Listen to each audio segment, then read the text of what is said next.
I have a positive view on that in the sense that it will make the jobs more interesting because today it can be repetitive. How do you see AGI impacting finance teams? Maybe that's a nice question to end on. So AGI stands for Artificial General Intelligence. It's a stated goal that OpenAI has to achieve that. Essentially, it means that AI is, there are different definitions, but essentially it means that AI is as capable, at least as a highly skilled human in a certain task. The way I think it will impact finance teams, actually, I have a positive view on that in the sense that it will make the jobs more interesting because today it can be repetitive, right? You're creating the same reports every month.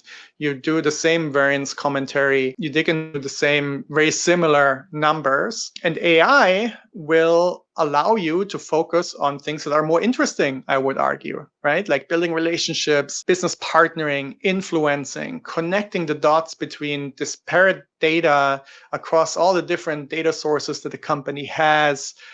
Things that we wouldn't have time to do otherwise, but that are rewarding.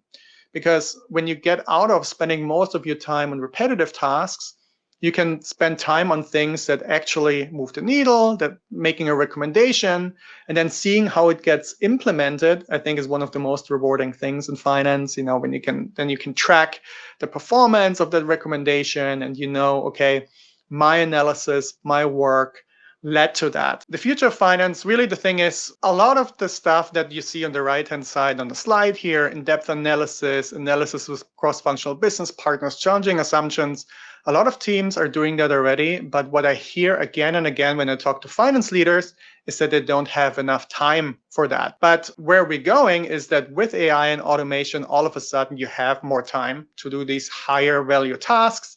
And we are already seeing senior leaders, CEOs, CFOs expecting that from the finance team.